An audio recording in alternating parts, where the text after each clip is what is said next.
நீங்கள்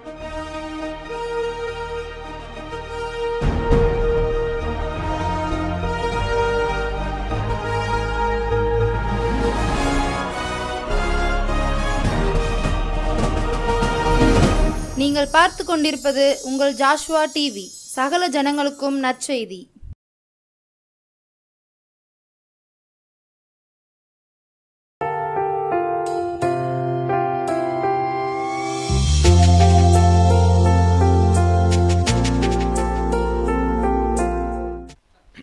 கர்த்தரும் உலக இரட்சகருமாகிய கிறிஸ்து இயேசுவின் நாமத்தினாலே ஜோஸ்வா டிவி நேயர்களை சங்கீர்த்தன வார்த்தையின் நேரத்தின் வழியாக மறுபடியும் சந்திப்பதிலே ரொம்பவே மகிழ்ச்சி. நாம் இன்றைக்கு சற்று நேரம் தியானத்திற்கென்று எடுத்துக்கொண்ட வேத பகுதி நீதிமொழிகள்ல 2ஆம் அதிகாரத்தில் 5ஆம் வசனத்தில் இப்படியாக எழுதியிருக்கு பாருங்க. இதுதான் நமது தியானமுங்க. நீதிமொழிகள்ல 2ஆம் அதிகாரத்தில் 6ஆம் வசனத்தில் இப்படியாக கர்த்தர் ஞானத்தை தருகிறார், அவர் வாயினின்று அறிவும் புத்தியும் வரும்.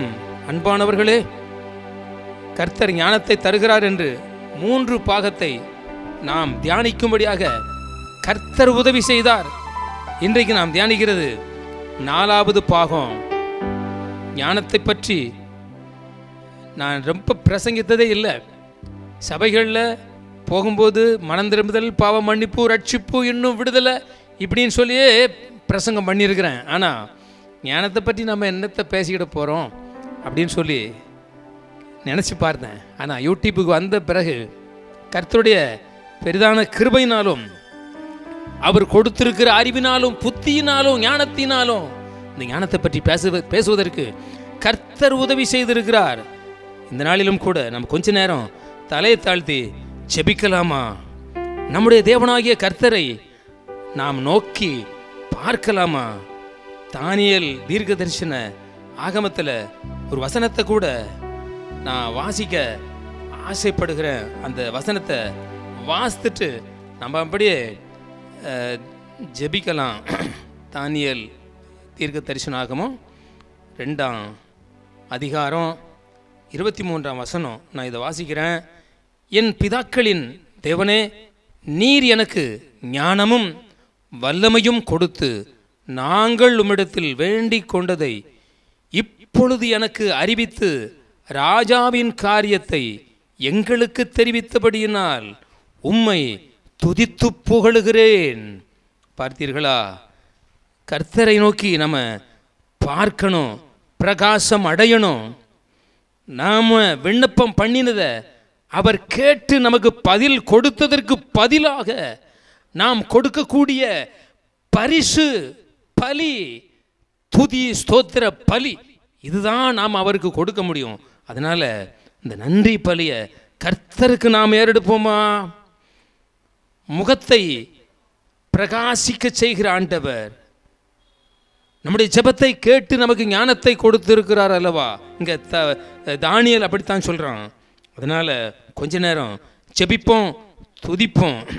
முகத்தை தரிசிப்பேன், முகத்தை தரிசிப்பேன், முகத்தை தரிசிப்பேன், முகத்தை தரிசிப்பேன்.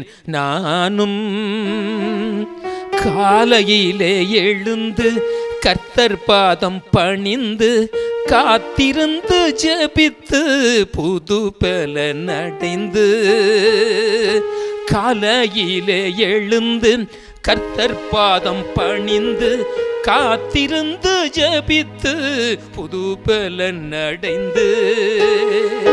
நீங்க இப்படி என் கூட பாடி கர்த்தரை ஆராதிக்கலாமா? கர்த்தருடைய முகத்தை நோக்கி பார்க்கலாமா? அவர் உங்களுக்கு ஞானத்தை தருகிற தேவனாகிய கர்த்தர். தானியேல் இப்படியாகத்தான் ஜெபிக்கிறான். கர்த்தாவே, எங்கள் பிதாக்களின் தேவனே, எனக்கு நீர் ஞானத்தை கொடுத்தீர் அல்லவா? நாங்க பண்ணின விண்ணப்பங்களுக்கு பதில் கொடுத்தீரல்லவா. ராஜாவுக்கு உண்டான சந்தேகத்தை தீர்க்கும்படியாக காரியத்தை எனக்கு தெரியப்படுத்தினீர் அல்லவா. அதனால உம்மை துதித்து புகழுகிறேன் என்று சொன்னான் அல்லவா. முகத்தை தரிசிப்பேன், உம்முகத்தை தரிசிப்பேன் நானும். முகத்தை தரிசிப்பேன், உம்முகத்தை தரிசிப்பேன் நானும். காலையிலே எழுந்து கர்த்தர் பாதம் பணிந்து காத்திருந்து ஜெபித்து புது பலன் அடைந்து. நீங்க ஜெபிக்கிறவர்களாகுவீங்க, நீங்க புது பலன் அடைகின்றவர்களாகுவீங்க. என் கூட இந்த பாடலை பாடுகிற போது, என் கூட சேர்ந்து ஜெபிக்கிற போது அல்லேலூயா ஆமென், அல்லேலூயா ஆமென், அல்லேலூயா அல்லேலூயா அல்லேலூயா ஆமென், அல்லேலூயா ஆமென், அல்லேலூயா ஆமென், அல்லேலூயா அல்லேலூயா அல்லேலூயா ஆமென். முகத்தை தரிசிப்பேன், உம்முகத்தை தரிசிப்பேன் நானும். யாத்திராகமத்துல 2வது அதிகாரத்துல இப்படியாக மோசேக்கு கர்த்தர் தரிசனமானார். மோசே கர்த்தரை முகமுகமாக தரிசித்த மனுஷன். ஆபிரகாம் கர்த்தரை தரிசித்து தொழுது கொண்டான்.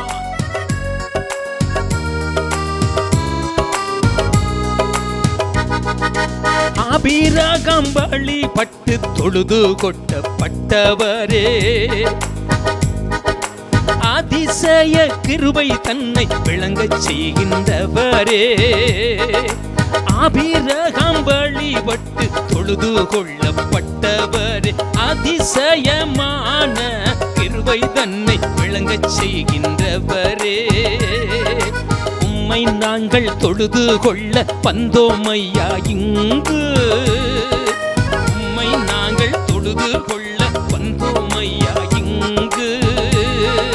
நீர்தான் ஐயா எங்களுக்கு என்றென்றைக்கும் நல்ல பங்கு, நீர்தான் ஐயா என்றென்றைக்கும் எங்களுடைய நன்மையான பங்கு. அல்லேலூயா ஆமென். கர்த்தரை மகிமைப்படுத்துங்க, கர்த்தரை துதித்து உயர்த்துங்க. நாம் ஆராதிக்கின்ற ஆண்டவர் துதியில் பிரியப்படுகிறவர், துதியில் மகிமைப்படுகிறவர். துதிக்கிற போது கர்த்தர் கிரியைகளை நடப்பிக்கிறவராக இருக்கிறார். எதிரிகளை, வியாதிகளை, இன்னும் துக்கங்களை, தோல்வி நிலையை, ஏமாற்றுகிற நிலையை துரத்துகிற தேவனாய் இருக்கிறார். அல்லேலூயா ஆமென், அல்லேலூயா ஆமென், அல்லேலூயா அல்லேலூயா அல்லேலூயா ஆமென். உம்முடைய முகத்தை தரிசிக்கும்படியாக இந்த மாலை வேளையில் அந்திப்பலி செலுத்தக்கூடிய நேரத்தில் கர்த்தராகிய ஆண்டவரே, காருணிய தெய்வமே, உம்மை பற்றித்தான், உம்முடைய அன்பை பற்றித்தான், நீர் எழுதி கொடுத்த வேத வசனத்தை பற்றித்தான் கொஞ்ச நேரம் தியானிக்கும்படியாக வந்திருக்கிறோம். கர்த்தராகிய ஆண்டவர், என்னை மறைத்து நீர் வெளிப்படுவீராக. ஞானம் என்கின்ற இந்த தலைப்புல 4ஆம் பாகத்தை உம்முடைய தயவினாலே பிரசங்கிக்க வந்திருக்கிறேன் அப்பா. எனக்கு அனுக்கிரகம் செய்யும், ஜனங்களுக்கு இது பிரயோஜனமாய் போய் சேரட்டும், ஜனங்கள் இன்னும் உம்மை கிட்டி சேரட்டும், அநேகரை பக்கம் இழுக்கிறவைகளாக இந்த ஞானம் என்கிற பிரசங்கம், இவைகளில் உள்ள பாடல்கள் எல்லாம் உம் நாமத்திற்கு மகிமையாக ஜனங்களுக்கு பிரயோஜனமாக இருக்கட்டும். இயேசு கிறிஸ்துவின் நாமத்தில் ஜெபிக்கிறேன் எங்கள் ஜீவன் உள்ள நல்ல பிதாவே, ஆமென் ஆமென். அன்பானவர்களே, ஞானம் என்கிற பிரசங்கத்தை நாம் 4ஆம் பாகமாக இன்றைக்கு பிரசங்கிக்கும்படியாக கர்த்தர் நம்மை அழைத்து கொண்டு வந்திருக்கின்றார். அன்பானவர்களே, கர்த்தர் ஞானத்தை தருகிறார். அவருடைய வாயிலிருந்து அறிவும் புத்தியும் வரும். இங்கே தானியல் தீர்க்க தரிசன ஆகமத்தில் பாருங்க, 2ஆம் அதிகாரத்தில் 23வது வசனத்தில், என் பிதாக்களின் தேவனே, நீர் எனக்கு ஞானமும் வல்லமையும் கொடுத்து நாங்கள் உம்மிடத்தில் வேண்டிக் கொண்டதை இப்பொழுது எனக்கு அறிவித்து ராஜாவின் காரியத்தை எங்களுக்கு தெரியப்படுத்தினபடினால் உம்மை துதித்து புகழுகிறேன் என்றான். இங்கே தானியேலுடைய தோழர்களாகிய அனனியா, மிஷாவேல், அசரியா என்னும் பரிசுத்தவான்களும் இந்த 4 பேருமாக ஒரு காரியத்திற்காக கர்த்தரிடத்தில் விண்ணப்பங்களை வைக்கின்றார்கள், மன்றாடி ஜெபிக்கின்றார்கள். கர்த்தர் கொடுத்த ஞானத்தினாலே பாருங்க, 21வது வசனத்தை நான் வாசிக்கிறேன். அவர் காலங்களையும் சமயங்களையும் மாற்றுகிறவர். நம்முடைய தேவனாகிய கர்த்தர் காலங்களையும் சமயங்களையும் மாற்றுகிற தேவனாகிய கர்த்தர் ராஜாக்களை தள்ளி ராஜாக்களை ஏற்படுத்துகின்றவராயிருக்கிறார். ஞானிகளுக்கு ஞானத்தையும் அறிவையும் கொடுக்கிறார் என்று இங்கு நம்ம வேதத்தில் வாசிக்கிறோம். பாருங்க, பாபிலோனில் யூத ஜனங்கள் சிறைப்பட்டு வாழ்ந்த நாட்களில் அங்கே அந்த நாட்களில் உள்ள ராஜா ஒரு சொப்பனத்தை காண்கின்றார். யூதாவின் ராஜா, இஸ்ரவேல் ஜனங்களை சிறைப்பிடித்து போன ராஜா ஒரு சொப்பனத்தை காண்கிறார். அப்பொழுது அந்த சொப்பனம் அவருக்கு மறந்து விடுகிறது. அந்த நிலையில் சொப்பனத்தையும் அறிவிக்கணும், அந்த சொப்பனத்தின் அர்த்தத்தையும் அறிவிக்கணும்னு சொல்லி அந்த பாபிலோனில் உள்ள ஞானவான்கள், கல்தேயர்கள், இன்னும் நல்ல ஒரு அறிவுள்ளவர்களை தேடுகிறார்கள். கர்த்தருக்கு முன்பாக கொண்டு நிறுத்துகின்றார்கள். ராஜா ஒரு சொப்பனத்தை கண்டார், ஆனால் அதை மறந்து விட்டார். அந்த சொப்பனத்தையும் அறிவிக்கணும், அந்த சொப்பனத்தில் உள்ள அர்த்தத்தையும் அறிவிக்கணும் அப்படின்னு சொல்லி ராஜாவுடைய கட்டளை பிறந்திருக்கிறது அப்படின்னு சொல்லி அங்கே வெளியாக்கப்பட்டது. இந்த ஒரு விபரீதமான ஒரு காரியம், இந்த விபரீதமான காரியத்தை மனிதர்களால் விவரித்து காட்ட முடியாது. அதற்கு அதில் உள்ள ரகசியத்தை சொல்ல முடியாது. ஆனால் ராஜா தவணை கொடுத்த நாட்கள் உண்டு. அந்த தவணை கொடுத்த நாட்களிலே ஞானிகளும் அந்த கல்தேயரும் அறிவுள்ளவர்களும் ராஜாவுடைய சொப்பனத்தை சொல்ல முடியலை, அர்த்தத்தை சொல்ல முடியலை. ஞானிகள் எல்லாம் சொல்லுகின்றாங்க, ராஜா நீர் சொப்பனத்தை சொல்லும், நாங்கள் அப்பொழுது அர்த்தத்தை சொல்லுவோம் அப்படின்னு சொல்ல. ஆனால் ராஜா சொல்கிறாரு, சொப்பனத்தை நான் மறந்துட்டேன், சொல்ல மாட்டேன், நீங்கள் சொப்பனத்தையும் சொல்லணும், அதில் உள்ள அர்த்தத்தையும் சொல்லணும். அப்படி இல்லாவிட்டால் பாபிலோனில் உள்ள எல்லா ஞானவான்களும் அறிவுள்ளவர்களும் கொலை செய்யப்படுவார்கள் என்று அங்கே ஒரு கட்டளை பிறக்கிறது. அப்படி கட்டளை பிறந்த ஒரு நிலையில் இந்த இஸ்ரவேல் ஜனங்களாகிய யூத ஜனங்களாகிய யூதா கோத்திரத்தில் உள்ள எபிரேய தேவனை தெய்வமாக கொண்டிருக்கின்ற இந்த 4 புருஷர்களையும், தானியேலையும் அனனியாவையும் மிஷாவேலையும் அசரியாவையும் இங்கே தேடுகின்றார்கள். இவர்களையும் கொலை செய்ய வேண்டும் என்று, அந்த கொலை செய்ய வேண்டும் என்று அதிகாரம் கொடுத்த, அதிகாரத்தை பெற்றுக்கொண்ட மனிதனிடத்தில், அதிகாரியிடத்தில் இந்த தானியேல் தயவாக பேசி, எங்களுக்கு ஒரு சில நாட்கள் டயம் கொடுங்க, தவணை கொடுங்க, அப்பொழுது ராஜா பார்த்த சொப்பனத்தையும் அதற்கு அர்த்தத்தையும் நாங்கள் தெரிவிப்போம் அப்படின்னு சொல்லி ஒரு சில நாட்கள் தவணை கொடுத்து கேட்டு வாங்கி தோழர்களாக, இந்த பரிசுத்தவான்களாக கூடி ஜெபித்தார்கள். அதைத்தான் இந்த 23ஆம் வசனத்தில், என் பிதாக்களின் தேவனே, நீர் எனக்கு ஞானமும் வல்லமையும் கொடுத்து, எனக்கு ஞானமும் வல்லமையும் கொடுத்து நாங்கள் உம்மிடத்தில் வேண்டிக் கொண்டதை இப்பொழுது எனக்கு அறிவித்து ராஜாவின் காரியத்தை எங்களுக்கு தெரிவித்தபடியினால் உம்மை துதித்து புகழுகிறேன், உம்மை துதித்து புகழுகிறேன். பாருங்க, தானியேல் என்கின்ற ஒரு ஞானவான் இப்படியாக கர்த்தரை துதித்து புகழுவேன் என்று சொல்லுகின்றான். கர்த்தர் ஞானத்தை தானியேலுக்கு கொடுத்திருக்கின்றார். எப்படி மற்றவர்கள் பார்த்த சொப்பனத்தை, மறக்கப்பட்ட சொப்பனத்தை, அதில் உள்ள மறை பொருளை, அர்த்தத்தை சொல்லக்கூடிய விசேஷித்த ஞானத்தை, விசேஷித்த ஆவியை தானியேலுக்கு கர்த்தர் கொடுத்திருந்தார். அதனால பிரியமானவர்களே, மறை பொருளையும் மறந்து போன சொப்பனத்தையும் கர்த்தரிடத்துல இவங்க ஞாபகப்படுத்தி மன்றாடி ஜெபித்தாங்க. மன்றாடி ஜெபித்த உடனே கர்த்தர் கேட்டு அதில் உள்ள அந்த ராஜா பார்த்த சொப்பனத்தையும் அர்த்தத்தையும் அதில் உள்ள காரியங்களையும் தானியேல் ராஜ முகத்தில் போய் சொன்னதுனால அந்த ஞானிகள் எல்லாம் பிழைக்கப்பட்டாங்க. இந்த தானியேலுக்கும் கூட இருந்தவர்களுக்கும் வெகுமானம் கிடைத்தது. அவர்களுடைய பதவி உயர்வு வந்தது. பாருங்க, ஒரு மனிதனுக்குள்ள ஞானம் இருக்கிற போது எத்தனையோ ஞானவான்களை, அது கொலைக்கு நியமிக்கப்பட்டவர்களை விடுதலையாக்கியது. பாருங்க, அப்போ ஞானம் நமக்கு முக்கியமானது. கர்த்தர் ஞானத்தை தருகிறார். அப்படிப்பட்ட ஞானத்தை கர்த்தர் நமக்கு தரும்படியாக கர்த்தர் கொடுத்த பாட்டை நான் பாடுகிறேன். நீ சேர்ந்து பாடலாமா? கர்த்தர் நமக்கு அந்த ஞானத்தை கொடுக்கிறார். பாருங்க, மறந்து போன சொப்பனத்தை, அதில் உள்ள அர்த்தத்தை பாருங்க, மறைபொருளை வெளிப்படுத்தக்கூடிய கிருபையை ஒரு மனுஷன் கர்த்தருடைய ஞானத்தை பெற்றதினாலே அவன் அறிந்து கொண்டான். ஞானத்தை தருகின்ற கர்த்தாவே, உமது வாயில் இருந்து அறிவும் புத்தியும் வருமே, இதை வாஞ்சிக்கும் உமது அடிமை எனக்கு தாருமே. ஞானத்தை தருகின்ற கர்த்தாவே, உமது வாயில் இருந்து அறிவும் புத்தியும் வருமே, இதை வாஞ்சிக்கும் உமது அடிமை எனக்கு தாருமே, இதை வாஞ்சிக்கும் உமது அடிமை எனக்கு தாருமே,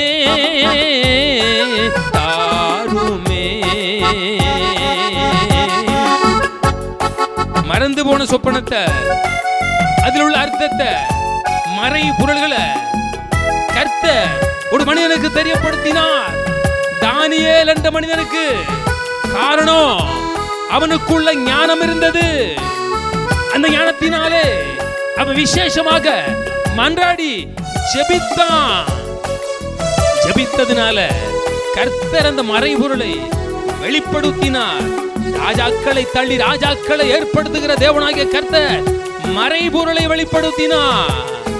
காலங்களையும் சமயங்களையும் மாற்றுகிற தேவனாகிய கர்த்தர் அந்த ராஜா கண்ட சொப்பனத்தை கர்த்தர் கொடுத்த ஞானத்தின் நிமித்தம் தெரியப்படுத்தினார். மனுஷனுக்கு ஞானத்தை கொடுக்கிற கர்த்தர், மனுஷனுக்கு வல்லமையை கொடுக்கின்ற கர்த்தர். ஞானம் ஞானமுள்ளவன் ஞானம் ஞானவானை பலமுள்ளவனாக்கும். ஞானம் ஞானமுள்ள ஞானம் ஞானவானை பலமுள்ளவனாக்கும். உமது கரத்தில் அலங்கரிக்கச் செய்யும். ஞானம் ஞானவானை பலமுள்ளவனாக்கும். உமது கரத்தில் அலங்கரிக்கச் செய்யும். முகத்தை பிரகாசிக்கச் செய்யும் ஞானம், முகத்தை பிரகாசிக்கச் செய்யும் ஞானம். முதியோரை பார்க்கிலும் சிறந்த ஞானம், முதியோரை பார்க்கிலும் சிறந்த ஞானம். இதை வாஞ்சிக்கும் உமது அடிமை எனக்கு தாருமே, தாருமே. ஞானத்தை தருகின்ற கர்த்தாவே, உமது வாயில் இருந்து அறிவும் புத்தியும் வருமே, இதை வாஞ்சிக்கும் உமது அடிமை எனக்கு தாருமே, இதை வாஞ்சிக்கும் உமது அடிமை எனக்கு தாருமே, தாருமே. பார்த்தீர்களா? ஞானியாகிய இந்த தானியேலுக்குள்ள கர்த்தர் விசேஷித்த ஆவியை வைத்திருந்தார். ஞானத்தின் மூலம் அன்றாடி ஜெபித்தான். கர்த்தர் ராஜா பார்த்த அந்த சொப்பனத்தை வெளிப்படுத்தி காண்பித்தார். அந்த சொப்பனத்தின் அர்த்தம், ராஜா ஒரு பெரிய சிலையை கண்டார். அந்த சிலை அது பயங்கரமானது, அது பிரகாசம் உள்ளதா இருந்தது. அந்த சிலையில் உள்ள சில காரியங்களை வெளிப்படுத்திட்டு அந்த சிலையை ஒரு பெரிய கல் உருண்டு வந்து, கைகளால் பெயர்க்கப்படாத ஒரு கல் உருண்டு வந்து அந்த சிலையை உடைத்து நொறுக்கி போட்டது என்று அங்கே அந்த ராஜா சொப்பனத்திலே பார்த்திருக்கிறார். இது கடைசி நாட்களிலே மனுஷகுமாரனாகிய இயேசு வெளிப்படுகிறதை, மனுஷகுமாரனாகிய இயேசு பாவ சாபங்களை தீர்ப்பதை, தம்முடைய நாமத்தை உயர்த்தி வைப்பதை அந்த ராஜாவுக்கு கர்த்தர் வெளிப்படுத்தினார். அதை தானியேலுக்குள்ள இருந்த விசேஷித்த ஞானத்தினாலே அந்த மறைபொருள் வெளியாக்கப்பட்டது. பிரியமானவர்களே, நீங்க ஜெபிக்கவும், நீங்க ஜெயிக்கவும், ராஜாக்களுக்கு முன்பாக நிற்கவும், உங்களுக்கு பலன் கிடைக்கவும், உங்க முகம் பிரகாசம் அடையவும், நீங்க பார்க்கின்ற வேலைகள்ல உயர்வு அடையவும், அன்பானவர்களே, ஞானம் உங்களுக்கு வேண்டும். அந்த ஞானத்தை நீங்க வாஞ்சிப்பீர்களா? ஒரு வசனத்தை கூட வாசிக்கலாம். தானியேல் தீர்க்க தரிசன ஆகமத்தில் 3ஆம் வசனம் 12ஆம் அதிகாரத்தில் 3ஆம் வசனத்தை நான் வாசிக்கிறேன். ஞானவான்கள் ஆகாய மண்டலத்தின் ஒளியைப் போலவும் அநேகரை நீதிக்குள் படுத்துகின்றவர்கள் நட்சத்திரங்களை போலவும் என்றென்றைக்கும் சதா காலங்களிலும் பிரகாசிப்பார்கள். ஞானவான்கள் ஆகாய மண்டலத்தை போல இருப்பார்கள் என்று இங்கே எழுதப்பட்டிருக்கிறது. பார்த்தீர்களா? இன்னொரு வசனத்தை கூட நீதிமொழிகளில் ஒரு வசனத்தை கூட வாசிக்கிறேன். இதோ 11ஆம் வசனம், நீதிமொழிகளில் 11ஆவது வசனம். நீதிமானுடைய பலன் ஜீவ விருட்சம், ஆத்துமாக்களை ஆதாயப்படுத்திக் கொள்பவன் ஞானம் உள்ளவன். பிரியமானவர்களே, தானியேல் தீர்க்க தரிசன ஆகமத்தில் அந்த 12ஆவது அதிகாரத்தில் இப்படியாக ஞானவான் பாருங்க, ஆகாயத்தில் உள்ள சுடர்களைப் போல இருக்கிறான் என்று, உயர்த்தப்பட்டிருக்கிறான் என்று அங்கே நாம வாசிக்கிறோம். இந்த நீதிமொழிகளில் 11ஆம் அதிகாரத்தில் 30ஆவது வசனத்தில் நீதிமானுடைய பலன் ஜீவ விருட்சம், ஆத்துமாக்களை ஆதாயப்படுத்திக் கொள்ளுகிறவன் ஞானம் உள்ளவன். பிரியமானவர்களே, நீங்க ஆகாயத்தில் உள்ள சுடர்களைப் போல பிரகாசிக்க விரும்புகிறீர்களா? அதற்கு தேவை உங்களுக்கு ஞானம், கர்த்தர் கொடுக்கிற ஞானம், கர்த்தர் வாயிலிருந்து வருகின்ற அறிவு, புத்தி. இந்த ஞானத்தை நீங்க விரும்புவீர்களா? நீங்க உயர வேண்டும், நீங்க தாழ்ந்து போகக்கூடாது, நீங்க உயர்ந்திருக்கணும், நீங்க சிறந்திருக்கணும். 18ஆம் சங்கீதத்தில் பக்தனாகிய தாவீது இப்படியாக சொல்லுகின்றான், என் கால்களை மான்களுடைய கால்களை போலாக்கி என்னுடைய உயர்தலங்களிலே, பாருங்க, என்னுடைய உயர்தலங்களிலே என்னை நிறுத்துகிறார் அப்படின்னு சொல்லி தன்னுடைய அனுபவத்தை மேன்மை பாராட்டி கர்த்தருக்குள் சொல்லுகிறான். கர்த்தர் என் கால்களை மான்களுடைய கால்களை போலாக்கி என்னுடைய உயர்தலங்களிலே என்னை நிறுத்துகிறார் அப்படின்னு சொல்லி சொல்றான். பார்த்தீர்களா? நீங்க வாழ்க்கையில உயரணும், உயர்வை அடையணும், அதற்கு உங்களுக்கு ஞானம் வேண்டும். அப்படியே நாம இன்னொரு வசனத்தை கூட வாசித்துட்டு நாம ஜெபம் பண்ணலாம். அன்பானவர்களே, யோபு சரித்திரத்தில் 28ஆவது அதிகாரத்தில் ஒரு வசனத்தை கூட வாசிக்க ஆசைப்படுகிறேன். 28ஆம் அதிகாரம் 28வது வசனம். மனுஷனை நோக்கி, இதோ ஆண்டவருக்கு பயப்படுவதே ஞானம், பொல்லாப்பை விட்டு விலகுவதே புத்தி என்றார் என்று சொன்னான். பாருங்க, இங்க யோபு சரித்திரத்தில் மனுஷனை நோக்கி, எந்த மனுஷனா இருந்தாலும் சரி, அந்த மனுஷனை நோக்கி, இதோ ஆண்டவருக்கு பயப்படுவதே ஞானம், பொல்லாப்பை விட்டு விலகுவதே புத்தி. நாம நீதிமொழிகளில் 2 அதிகாரத்தில் 6ஆம் வசனத்தில் கர்த்தர் ஞானத்தை தருகிறார். அவர் வாயிலிருந்து அறிவும் புத்தியும் வரும் என்று நாம தியானித்து கொண்டிருக்கின்றோம்.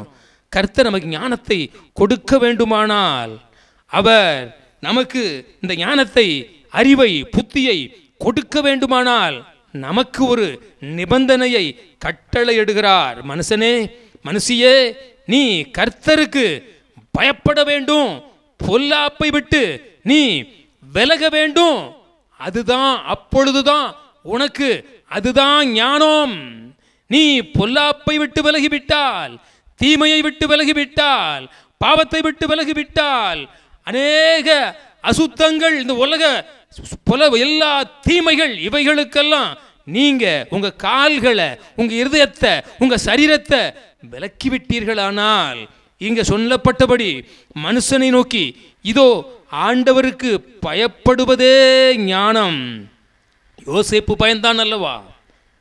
தன்னுடைய அந்த ராஜா, அந்த அதிகாரியினுடைய மனைவி இந்த யோசேப்பு மேல ஆசைப்பட்ட போதும் அந்த ஆசைக்கு இணங்காமல் கர்த்தருக்கு பயந்தபடினாலே அவன் ஓடினான். பார்த்தீர்களா?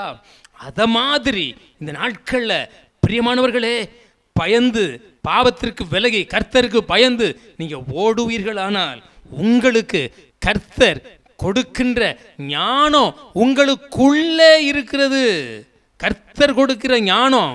நாம பொல்லாப்புக்கு விலகிட்டோம்னா, தீமைகளுக்கு விலகிட்டோம்னு சொன்னா நமக்குள்ள ஞானம் இருக்கிறது.